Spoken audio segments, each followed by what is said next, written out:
လက်ခဲမှာကောင်းတာလုပ်လို့ရှိရင်ဘယ်ချိန်ဖြစ်ဖြစ်ကောင်းတာလုပ်ရင်ကောင်းတဲ့နတ်ခတ်ပဲလို့ဒီလိုပြောတာနော်ဘယ်နေ့မှဥမာပဲဒီနေ့ကပြဿနာရဲ့ဒီနေ့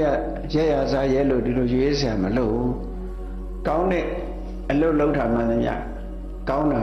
ဖြစ်စေနိုင်တယ်သူနဲ့ခတ်တန်သူမင်္ဂလာတုပ္ပပါဒံသူဟုတ်တယ်သူခနောသူမဟုတ်တော့စာသူအိဋ္ဌံဗြဟ္မစာဆိုတဲ့မြတ်စွာဘုရားရဲ့အဆုံးအမမြတ်စွာဘုရားအဆုံးအမဟာအင်တမကောင်းတယ်ဒီပုဗ္ဗနာသုံးပါဆိုရင်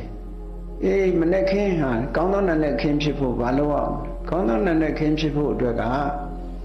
ကောင်းတဲ့သူစိုက်တယ်ကောင်းတာကိုတွေးရမယ်အပြစ်ခင်းတာကောင်းတာကိုတွေးရမယ်ကောင်းတာကိုပြောရမယ်ကောင်းတာကိုလုပ်ရဓမ္မကောင်းသောနာနဲ့ခင်းဖြစ်တယ်ကောင်းတဲ့နေလေခင်းဖြစ်ဖို့ဘာလို့အောင်ကိုတွေးတဲ့အတွေးပေါ်မှာကိုလုပ်တဲ့ကိုပြောတဲ့စကားကိုလုပ်တဲ့အလုပ်ပေါ်မှာမူတည်တယ်ကောင်းသောဉာဏ်နေခင်ဖြစ်ဖို့ရတယ်ကိုတွေးတဲ့အတွေ့ကိုပြောတဲ့စကားကိုလုပ်တဲ့အလုပ်ပေါ်မှာမူတည်တယ်အဲ့တော့စမ်းစစ်ရမှာကိုပြော